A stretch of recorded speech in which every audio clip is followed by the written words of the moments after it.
Hello, friends, and welcome to the Exams Made Simple. We are back again with the Hindu Complete Newspaper Analysis for 17th of June 2023. 17 जून 2023 का the Hindu newspaper analysis देखेंगे. एक छोटी सी request रहेगी कि please do like the video. अगर आपको content अच्छा लगता है तो लाइक ज़रूर करिएगा. स्टार्ट करते हैं सबसे पहले हम सवालों के साथ जिनके जवाब आपको देने हैं. पहला सवाल है, consider the following statements with respect to non communicable diseases in India. तो non communicable diseases in India के रिगार्डिंग स्टेटमेंट्स है. पहला स्टेटमेंट कह रहा है non communicable diseases include cancers, cardiovascular diseases, diabetes, chronic respiratory disease. Second statement है cancer is the leading cause of the non communicable diseases related deaths in India. And तीसरा कह रहा है currently urban regions had higher rates of all metabolic NCDs than rural areas with exception of the pre-diabetics. तो ये भी मैंने कल आपको पढ़ाया था. अगर आप इसका आंसर दे पाए तो ऑप्शन आंसर है, क्वेश्चन है कितने स्टेटमेंट सही हैं, how many of these statements are correct. तो यहाँ पे आप एक बार फिर से पढ़ लीजिएगा ये तीनों स्टेटमेंट्स एक साथ एंड पॉज करके आंसर जरूर करिएगा. Let me tell you the answer now. The correct answer for this is 2 statements are correct. एक स्टेटमेंट गलत है. कौन सा स्टेटमेंट गलत है? कि cancer is the leading cause of NCD. Cardiovascular disease is the leading cause of NCD related deaths in India. ठीक है ना. तो एनसीडी रिलेटेड डेथ जो है उसमें सबसे ज्यादा कार्डियोवैस्कुलर की डेथ हो रही है. तो ये स्टेटमेंट गलत था. आई होप यू गॉट क्लैरिटी. आगे मूव करते हैं, दूसरे सवाल पे आते हैं. दूसरा सवाल है drip pricing. Drip pricing news में रहता है. क्या है ड्रिप प्राइसिंग? ऑप्शंस आपके सामने. ए है it is a mechanism announced by RBI to support the local exporters to deal with the increasing inflation. Second is a technique in which multinational companies fixed their products pricing of their international products. तीसरा है it is a technique in which firms advertise only a part of products price and reveal other charges later on at the final billing.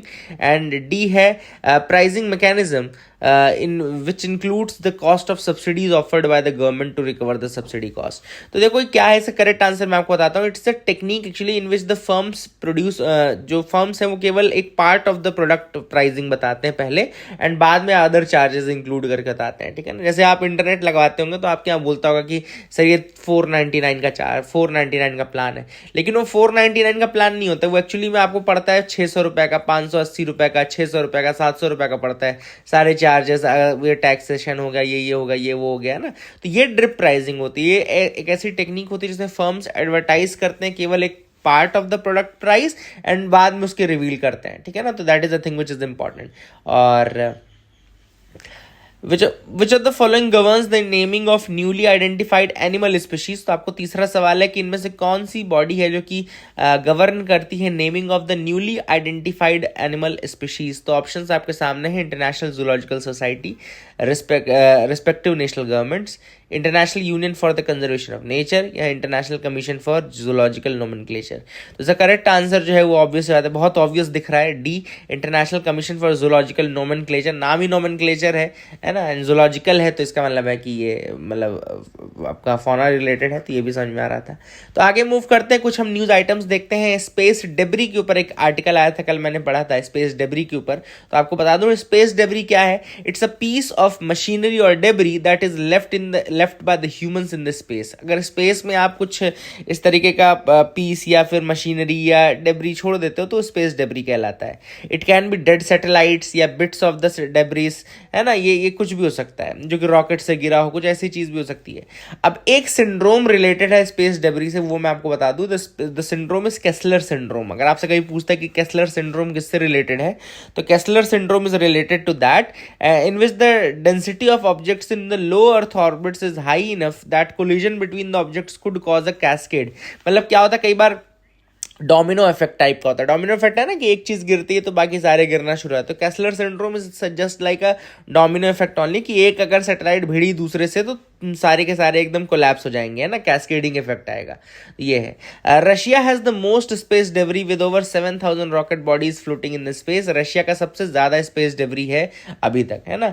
अब बहुत सारे guidelines है जो दिए गए हैं, जिनमें से कुछ गाइडलाइंस मैं आपको बता दूं. हालांकि यार non binding guidelines are there, non binding guidelines are there and इसमें जैसे पहला है post mission disposal. The guidelines से the spacecraft operators try to get satellites removed from the low earth orbit within 5 years of the end of the mission. तो ये कहा गया कि जो ऑपरेटर है उन्हीं को सैटेलाइट रिमूव करनी है लो अर्थ ऑर्बिट से within 5 years of the end of the mission.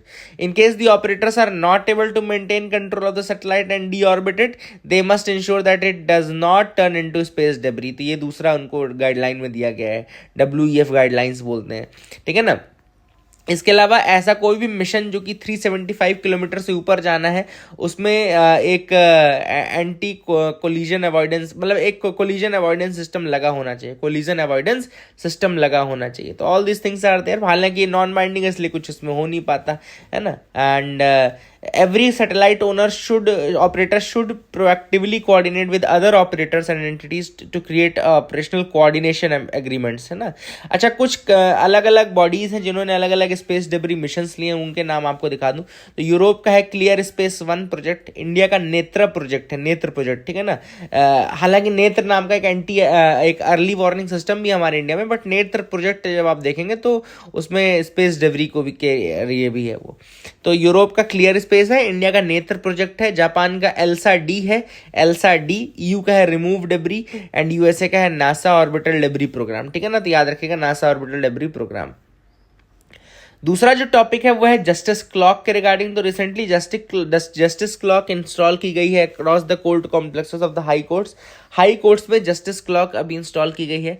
Justice clock क्या है? एक एलईडी डिस्प्ले है, मैसेज साइन बोर्ड है, साइन बोर्ड सिस्टम है, और it is to make effective use of database created through the national judicial data grid. तो national judicial data grid से जो डेटाबेस बना उसका यूज़ करने के लिए है, एंड ज़्यादा से ज़्यादा इन्फॉर्मेशन पब्लिक को देने के लिए जस्टिस क्लॉक लगाई गई है।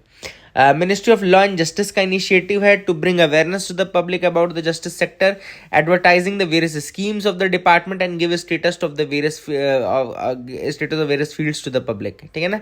क्या क्या डिस्प्ले होगा कंटेंट इसमें? The clock will display the schemes of the department of justice and how citizens can benefit from the project such as E courts, access to justice and legal aid to the poor, ठीक है ना। ये सारी चीज़ें देख सकते हैं। इसके अलावा लाइव केस स्टेटस देखा जा सकता है। लाइव केस स्टेटस किसी भी कोर्ट में क्या चल रहा है, केस पेंडेंसी डिस्ट्रिक्ट कोर्ट्स पे क्या चल रही है, ई कोर्ट्स के वीडियोस दिख सकते हैं, NJDG public portal and district court services videos भी दिख सकते हैं। टोटल 39 जस्टिस क्लॉक्स हैं जो कि फंक्शनल है 25 हाई कोर्ट्स में, ठीक है ना।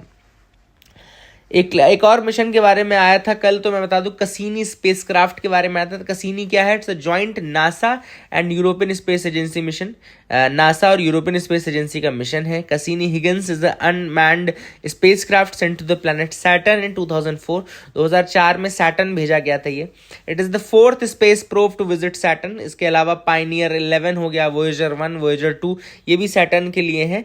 And it was the 4th space probe Cassini Huygens, but it was the first to enter the orbit, ठीक है ना। And its design include Saturn orbiter and a lander called Huygens. जो इसका lander था उसको हिगिंस बोलते हैं, ठीक है ना। एंड उसमें एक मून है सैटर्न का जिसको हम बोलते हैं टाइटन, उसके लिए था ये lander. And this was the first landing ever accomplished in the outer solar system, ठीक है ना। तो ये भी आप याद रख सकते हैं। एक और टॉपिक न्यूज में आया है, sea slaters. What are sea slaters? तो एक study has found that diffused light pollution in the night sky could be confusing a species of woodlouse called sea slaters।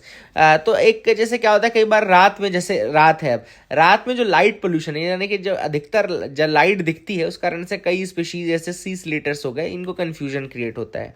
तो sea slaters are basically member of a group of crustaceans. ये crustaceans होते हैं जिनको हमको आइसोपोडा भी बोलते हैं, isopoda. तो iso means same and pod means foot, isopoda, ठीक है ना। इसको वुडलाउस की स्पीशीज भी कहा जाता है। It is common sea slater और सी रोच।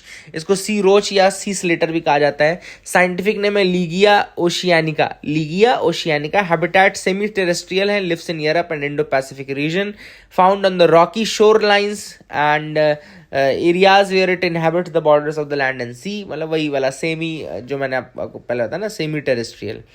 हर्बीवोर होता है, स्कैवेंजर होता है, and eat dead plants and fungal matter, thus acting as important natural recycler. तो ये एक तरीके से स्कैवेंजर आप बोल सकते हैं। It eats the dead plants and fungal matter live जिंदा उसको नहीं खाता, इसलिए हर्बीवोर बोल रहा है इसमें, क्योंकि उस पर भी डिपेंडेंट रहता है ये। हालांकि हाँ, scavenger and eating the dead plants and fungal matter ये करता है ये, एंड नेचुरल रिसाइकलर होता है। तो these are the important facts regarding this. I hope you got clarity. आगे मूव करते हैं, न्यूज़ की तरफ बढ़ते हैं, ठीक है। तो न्यूज़ पे आते हैं अपन। आज पहले जो फ्रंट पेज है उसकी न्यूज़ पे देखते हैं। फ्रंट पेज में से कोई खास न्यूज़ नहीं है, एक छोटी सी न्यूज़ है कि नेहरू लाइब्रेरी जो है उसको रीनेम कर दिया गया है। Nehru library is now renamed as the prime minister's museum and library society. क्या नाम रखा गया है? Prime minister's museum and library society, इसका नाम रखा गया है prime minister's museum and library society. Obviously आता काफ़ी पॉलिटिकल इसमें बैटल भी शुरू हो गया है ना। उनका कहना है कि जो लोग मतलब हिस्ट्री को एक तरीके से डिलीट कर रहे हो आप, और all this things are being said, but okay. आगे देखते हैं क्या इंपॉर्टेंट न्यूज़ आर्टिकल्स हैं। बहुत सारी न्यूज़ है, हैव पेशेंस, काफ़ी कुछ हम सीखेंगे। यहाँ पे warming oceans make it hard to forecast the cyclones in the Arabian sea. अब एक नया इशू आ गया है IMD के सामने, यानी इंडियन मीटरोलॉजिकल डिपार्टमेंट के सामने। देखो क्या होता है, अगर मैं आपको बताऊं कि इंडिया के दो कोस्ट हैं, there are two sides of India, ये भी आपको पता है ना। जैसे एक अपना ये एक पार्ट ये इधर आ गया, ये आपका वेस्टर्न पार्ट, और एक ईस्टर्न पार्ट हो गया। इधर आपका अरेबियन सी है, इधर आपका बे ऑफ बंगाल है, ठीक है ना, इधर आपका बे ऑफ बंगाल है। अब अभी तक क्या होता था कि जो बे ऑफ बंगाल रीजन था, that was very much known for it cyclonic activities. बहुत ज़्यादा साइक्लोनिक एक्टिविटीज़ होती थी। तो अगर आपसे कोई पूछता कि कौन सा कोस्ट हमारा ज़्यादा साइक्लोनिक एक्टिविटीज़ के लिए जाना जाता था, तो ईस्टर्न कोस्ट है, ठीक है ना। It is the eastern coast which is known for the cyclonic activities with the bay of Bengal reason.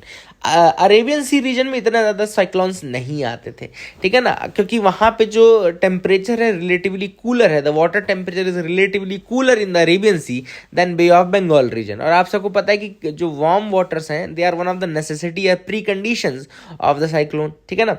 तो ऐसे में क्या हो रहा था, दिक्कत क्या हो रही थी कि यहाँ ऐसे में क्या हो रहा था कि अरेबियन सी में ज़्यादा साइक्लोन्स आते नहीं थे, हार्डली 1 और 2, और बे ऑफ बंगाल में ज़्यादा। तो इन लोगों ने बे ऑफ बंगाल में इतना फोकस किया IMD ने कि बे ऑफ बंगाल के तो साइक्लोन्स को वो बहुत इजीली प्रिडिक्ट कर लेते हैं। पर अब धीरे धीरे जिस तरीके से ग्लोबल वार्मिंग के कारण टेम्परेचर इंक्रीज हो रहा है, और अरेबियन सी में भी जो अब बढ़ रहे हैं साइक्लोन्स, उनको डिटेक्ट करना काफ़ी ज़्यादा कठिन होता जा रहा है। For example the recent Biparjoy कहाँ पर आया है? ये आपका आया है अरेबियन सी वाले रीजन में, गुजरात वाले तरफ रीजन में। और वहीं पे अगर आप नॉर्मल बे ऑफ बंगाल में देखो तो बहुत सारे साइक्लोन्स हैं, जैसे यास था, मैंडस था, इसके अलावा गुलाब था, है ना। तो all these were the major storms in the bay of Bengal, है ना। इन सब का लैंडफॉल एग्जैक्टली जैसा प्रिडिक्ट किया था IMD ने वैसे ही हुआ। बट मतलब अरेबियन सी के केस में ऐसा नहीं होता। जैसे बिपारजॉय है, साइक्लोन टॉक्ते हो गया, ठीक है ना। तो यहाँ पे दो चीज़ें हैं, ताउक्ते और बिपारजॉय, ये दो नाम याद रखेगा, क्योंकि मैच द कॉलम में अगर UPSC ने पूछना चाहा तो पूछ भी सकता है। अच्छा, एक यहाँ पे इंपॉर्टेंट टर्म आया है स्टीयरिंग विंड्स का। मैं आपको बता दूं, स्टीयरिंग विंड्स का इंपॉर्टेंट कंसेप्ट है। स्टीयरिंग विंड क्या होती हैं? They are low to mid level winds, याद रखिएगा, लो to mid-level winds in the atmosphere which dictate the direction of the thunderstorms and rain-bearing cells। तो जो thunderstorms और rain-bearing cells हैं, उनकी डायरेक्शंस डिटरमाइन होती है इन विंड्स, अपर रीचेस में जो विंड रहती है ना, जिसको हम अपर रीचेस की जो विंड बोलते हैं, वो कहलाती है स्टीयरिंग विंड, क्योंकि ये स्टीयर करती हैं बेसिकली इन पैटर्न्स को। जो ये थंडरस्टॉर्म्स हैं या रेन बियरिंग सेल्स हैं, इनको कैरी करते हैं अपने साथ, ठीक है ना। तो ये इंपॉर्टेंट है। अगर ये बहुत स्लो होंगे तो लैंडफॉल नहीं होगा, अगर ये बहुत फास्ट होंगे तो ऑब्वियसली बात है थोड़ा ज़्यादा तेजी से होगा। तो all these things are important. Steering winds आपको समझ में आ गया। Winds in the upper reaches of the atmosphere, देखो लिखा भी, it is the wind in the upper reaches of the atmosphere called steering wind that influences the direction and recurving, है ना। तो डायरेक्शन ऑफ द थंडरस्टॉर्म ये सब कौन determine करता है? Steering wind. तो ये एक नई चीज थी जो आई होप आपको समझ में आ गया होगा। ये इंपॉर्टेंट है नहीं वैसे, ठीक है, आगे देखते हैं। Daniel Ellsberg who leaked the Pentagon papers dies at 92। सबसे इंपॉर्टेंट चीज़ इसमें एक तो नाम है डेनियल एल्सबर्ग का, इन्होंने लीक किया था पेंटागन पेपर्स। पेंटागन पेपर्स क्या है? अगर आपने एक मूवी देखी है तो दैट इज़ गुड। अगर 2017 में एक मूवी आई थी द पोस्ट, ठीक है ना, टॉम हैंक्स की मूवी है, अगर आपने नहीं देखी तो you must watch the very beautiful movie on the freedom of press, speech and expression. काफ़ी अच्छी है, उसमें मेरिल स्ट्रीप भी है। एंड तो आप देख सकते हैं द पोस्ट है ना। तो यहाँ पे पेंटागन पेपर्स बेसिकली पेपर्स हैं related to the US war on Vietnam. अगर कभी आपसे पूछता है, क्वेश्चन पूछेगा अगर, तो यही पूछेगा कि पेंटागन पेपर्स किससे रिलेटेड है, पेंटागन पेपर्स। तो ये याद रखिएगा कि यूएस जो वॉर हुआ था ऑन वियतनाम, उस समय की पूरी जो चीज़ें थी कि क्या ऑफिसर्स का कहना था, क्या नहीं था, और किस तरीके से यूएस ने अटैक किया वियतनाम पे, even after they knowing they were losing the war. बहुत सारे अपने आर्मी के जो लोग हैं उनको वहाँ पे धकेल दिया उन्होंने। पेंटागन पेपर्स में सब सारी चीज़ें लिखी गई हैं। तो basically they are the classified papers on US war on Vietnam, Pentagon papers. तो आप इसको याद रख सकते हैं। और यहीं पे डेनियल एल्सबर्ग का नाम आता है, जो कि रिस्पॉन्सिबल है for the leaking of those, and उनकी भी डेथ हो गई है। तो ये इंपॉर्टेंट भी हो जाता है आपके लिए, ठीक है ना। तो पेंटागन पेपर्स आप लोग नोट कर लीजिएगा, this can be a question, है ना। In Israel Jewish Indian communities come together for a heritage center।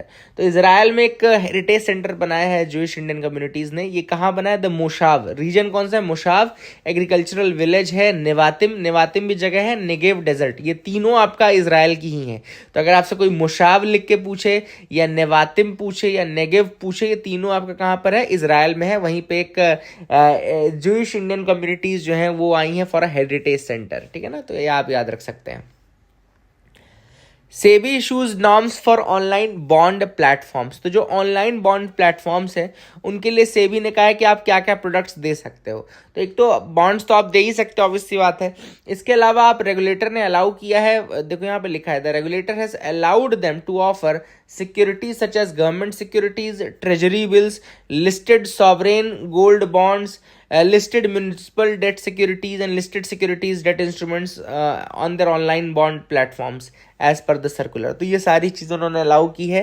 And जो ऑनलाइन बॉन्ड प्लेटफॉर्म प्रोवाइडर्स हैं, पहले उनको रजिस्टर करना पड़ेगा सेबी के साथ, ठीक है ना। सेबी के साथ रजिस्टर करना पड़ेगा एंड उसके बाद ये सब ऑफर वो कर सकते हैं, ठीक है ना। All this things are there.